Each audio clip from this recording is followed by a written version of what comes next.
Ya, Assalamualaikum warahmatullahi wabarakatuh.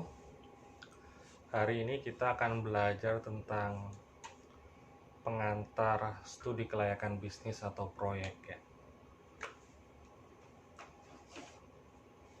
Studi kelayakan bisnis atau proyek ini penting karena ide bisnis itu tidak selalu bisa menguntungkan bagi pebisnis atau perusahaan. Jadi perlu diuji. Kita langsung saja. Apa itu studi kelayakan dari segi definisi? Feasibility study is ya define ya didefinisikan sebagai evaluation or analysis. Jadi evaluasi atau analisis dari apa sih potensial impact. Jadi impact yang potensial yang cukup besar yang mempengaruhi dari bisnis atau project atau program. Tujuannya studi kelayakan ya sebetulnya keberhasilan dari sebuah bisnis itu sendiri. Keberhasilan bisnis atau project itu ada dua, untuk swasta yang terbatas dan ada yang luas. Yang terbatas kalau untuk swasta cukup keberhasilannya adalah manfaat ekonomis suatu investasi. Investasi itu menguntungkan, menghasilkan return yang cukup bagi pengusaha. Sedangkan kalau bicara tentang keberhasilan yang cukup luas ya, kita bicara tentang pemerintah di sini atau lembaga non-profit. Manfaatnya bukan hanya ekonomis, tapi manfaatnya bagi masyarakat luas. Penyerapan tenaga kerja, pemanfaatan sumber daya yang ada, penghematan devisa, penambahan devisa, terus juga bisa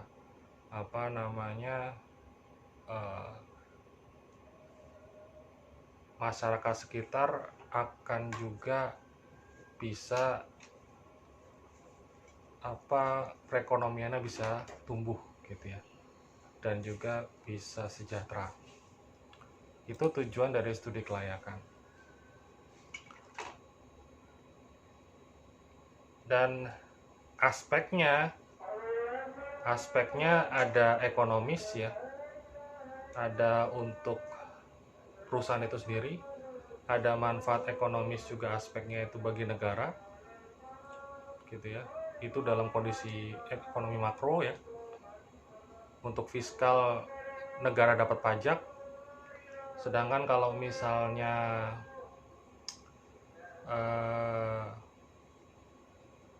kita bisa melakukan ekspor gitu ya, kita juga bisa, neraca perdagangan kita juga akan surplus, dan itu juga bisa meningkatkan nilai tukar rupiah gitu. Dan juga manfaat sosial proyek, aspek ketiga untuk masyarakat yang di sekitarnya. Pentingnya investasi ketika kita di perusahaan ingin tumbuh, ingin besar, tentu saja harus ada anggaran modal. Anggaran dipecah dua, ada anggaran yang di dalam 1 tahun, yaitu adalah penganggaran perusahaan, pemasukan pengeluaran dalam 1 tahun, juga ada penganggaran modal yang manfaatnya untuk lebih dari 1 tahun. Intinya di investasi itu kita mengeluarkan modal saat ini yang tujuannya akan bisa mendapatkan pemasukan di masa yang akan datang. Nah, bicara tentang capital budgeting atau penganggaran modal, pengeluarannya adalah namanya capital expenditure, pengeluaran modal. Ini penting dilakukan studi kelayakan karena pertama, pengeluaran modal itu mempunyai konsekuensi jangka panjang. Bisa 5 tahun, bisa 10 tahun, bahkan bisa 25 tahun. Dan yang kedua, pengeluaran modal ini juga menyangkut jumlah yang sangat besar. Bangun gedung gitu ya, kita buka cabang, itu biayanya cukup besar. Dan yang ketiga, komitmen pengeluaran modal ini tidak mudah untuk diubah. Apalagi kita menggunakan dana pihak ketiga atau bank ketika kita membangun gedung misalnya. Sehingga perlu diperhitungkan secara matang kelayakannya. Gagasan usaha dari bisnis ya, itu harus diuji layak atau tidak. Tidak selamanya bisnis itu menguntungkan, makanya perlu ada studi tentang hal tersebut. Dan bicara tentang gagasan usaha atau ide bisnis, itu juga harus punya tujuannya, tujuan jangka panjang. Dia punya visi, visi jangka panjang. Visi gitu ya. Contohnya misalnya 25 tahun ya, gambaran akhir yang ingin diraih perusahaan. Apa sih visinya yang ingin diraih perusahaan? Dan bagaimana mencapainya itu dengan menggunakan target-target yang lebih pendek jangka pendek, yaitu menggunakan misi gitu ya. Misi-misi apa yang harus dicapai untuk bisa meraih visi. Evaluasinya ketika kita bicara tentang studi kelayakan, ada 7 aspek yang kita akan bahas. Pertama, aspek hukum ya, aspek pasar dan pemasaran, ada aspek teknis produksi atau operasional, ada aspek manajemen, ada aspek ekonomi sosial atau sosial ekonomi gitu ya, ada aspek lingkungan, dan yang terakhir ada aspek keuangan. Tujuh-tujuhnya ini harus dilakukan riset atau penelitian atau studi terhadap bisnis yang kita akan jalankan. Keputusannya kalau misalnya layak ya go, dilaksanakan gitu ya. Kalau misalnya tidak layak ya sudah, berhenti. Saya kasih contoh, misalnya saya ingin bisnis nasi pecel gitu ya, butuh modal 10 juta, sewanya butuh misalnya 500.000 sebulan kali 12, 6 juta. Sewanya saja udah 6 juta gitu ya, belum peralatan-peralatan lainnya, belum kulaannya. Anggaplah 10 juta, jadi saya harus keluar 10 juta. Kalau saya tidak melakukan studi kelayakan gitu ya, langsung saya buka warung, dan rupanya konsumen tidak suka dengan produknya, nasi pecelnya, langsung bangkrut, kita kehilangan 10 jutanya. Tapi kalau misalnya kita melakukan riset kecil-kecilan kelayakan dari usaha kita, contohnya kita produknya itu kita anggarkan modal misalnya 2% aja lah, dari 10 juta itu 200.000. Anggaplah kita bikin pecel itu 5 ribuan gitu ya, atau 10 ribu lah, 10 ribu. Kalau 10 ribu bisa dapat 20 bungkus, kalau 5 ribu bisa 40 bungkus. Nah 40 bungkusnya kamu uji cobakan kepada teman karib gitu ya, teman-temanmu lah, bisa juga saudara, bisa juga keluarga dan sebagainya. Enak nggak sih produknya? Kalau misalnya produknya bilang, satu orang bilang enak, orang kedua enak, orang ketiga enak, sampai orang ke-40 enak, berarti oke, ujian dari sebuah produk itu sudah lulus, berarti ya bisa dijalankan. Itu baru satu aspek. Tapi kalau sudah dari awal bilang produknya enak sih tapi lebih banyak gak enaknya, nah itu udah, berhenti saja. Jadi kalau sudah diujikan pecelnya itu 5 orang, tiba-tiba bilang yang gak enak, ya sudah, daripada 10 jutanya hilang. Itu adalah fungsi dari studi kelayakan. Kita mengeluarkan uang senilai 200.000, memang sih mengeluarkan uang, hilang 200.000, tetapi kita selamat kalau misalnya tidak layak, karena 9.800.000-nya masih ada di tangan kita gitu ya, daripada kita langsung jalan tanpa melakukan studi kelayakan. Itu fungsi dari studi kelayakan. Nah, aspek-aspek studi kelayakan ya yang kita harus lakukan tadi sudah ya, aspek pasar dan pemasaran, dari permintaan pasarnya berapa kebutuhannya, terus peluang pasarnya masih ada nggak ke depannya, terus apalagi perkembangan pasar, bisa nggak kita buka cabang di tempat lainnya, masih banyak yang minta nggak, terus penetapan pangsa pasar, cocoknya ini produk kita kemana sih, segmennya apa, itu penting, targetnya apa, positioningnya apa. Itu bicara tentang aspek pasar dan pemasaran. Bicara tentang aspek teknis, lokasinya rame atau tidak, terus pendapatannya di sana bagaimana, sumber bahan bakunya itu memungkinkan nggak kalau kita produksi banyak, kapasitas produksinya, mesinnya itu kemampuannya berapa, manajemen persediaan, kita butuh gudang atau tidak. Itu bicara tentang aspek teknis. Di aspek manajemen organisasi ya, kita harus bisa melakukan perencanaan, pengorganisasian, pengarahan, pengendalian, berarti butuh struktur organisasi. Bicara struktur organisasi berarti bicara tentang cost ya, biaya untuk menjalankan perusahaan.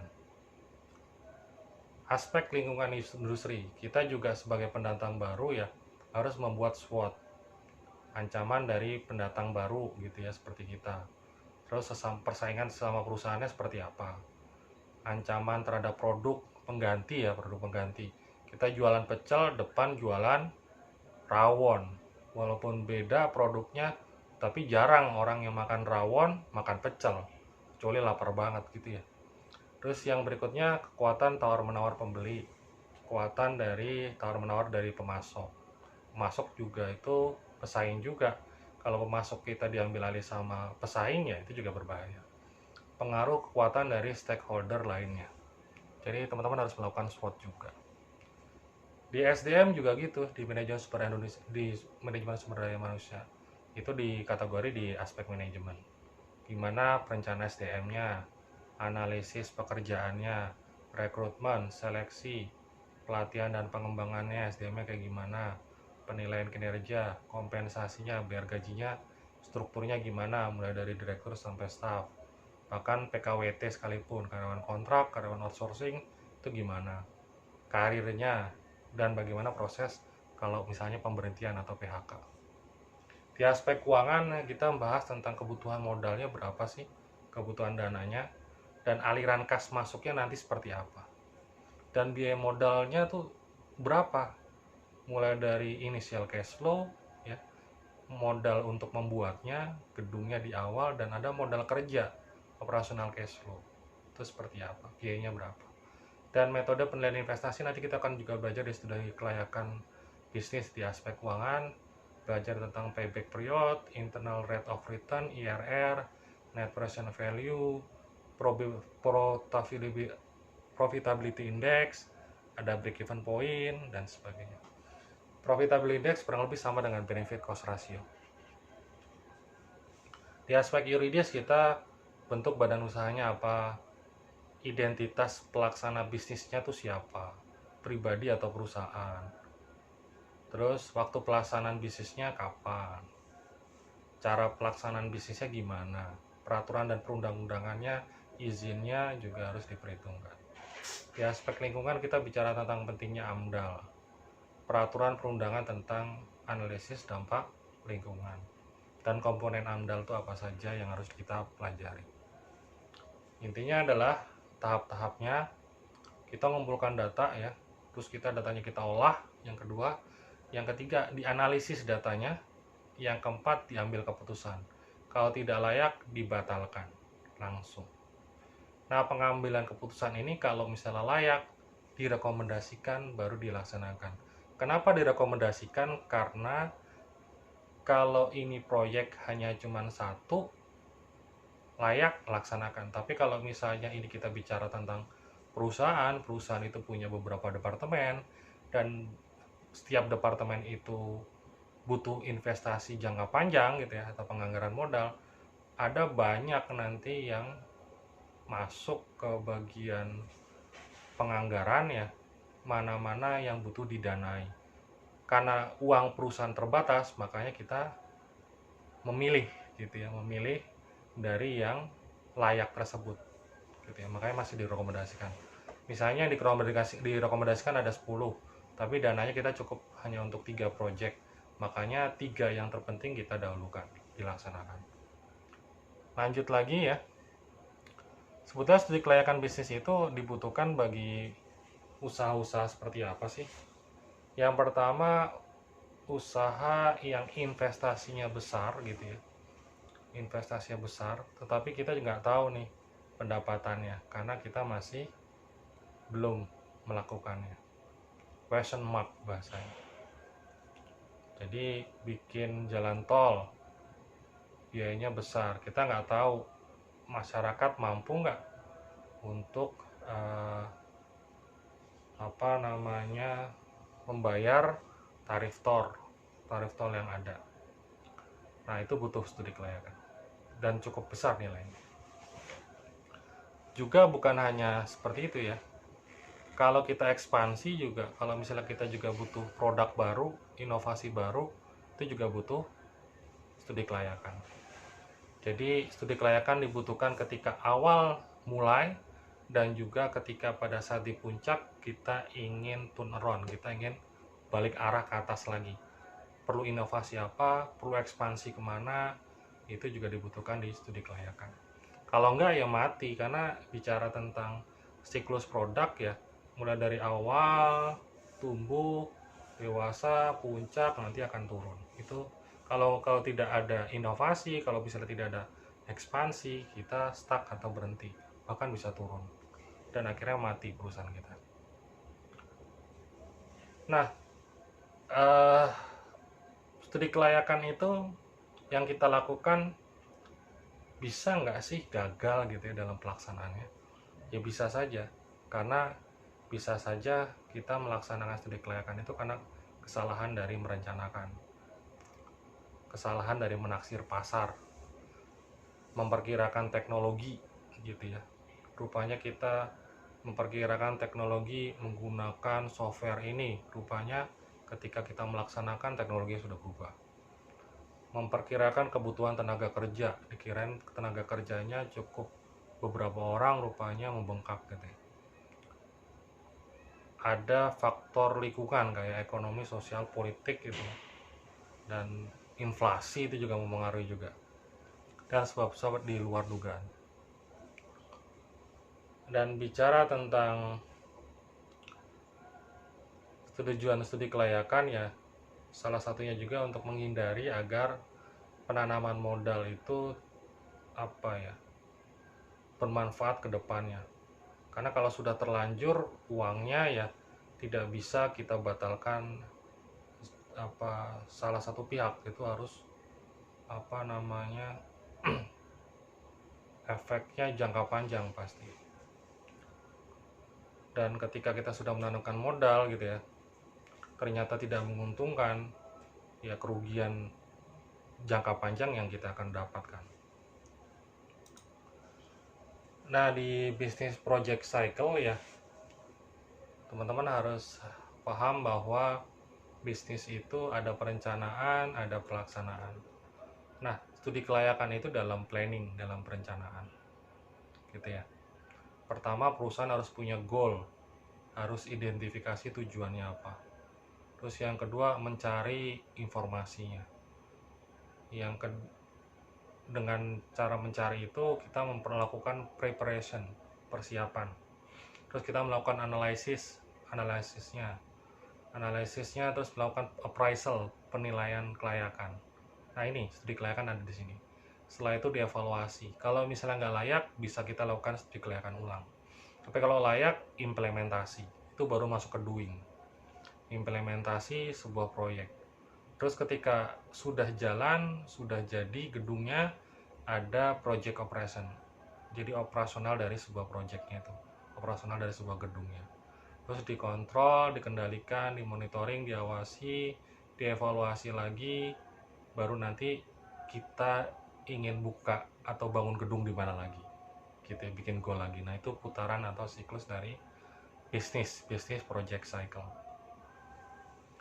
Nah, studi kelayakan itu Pak, kalau misalnya lingkupnya complicated gitu ya, kompleks, otomatis studi kelayakan juga semakin rumit. Iya, jadi itu tergantung dari besar dana yang ditanamkan, tingkat ketidakpastian proyek, dan ada kompleksitas dari elemen-elemen dari studi kelayakan.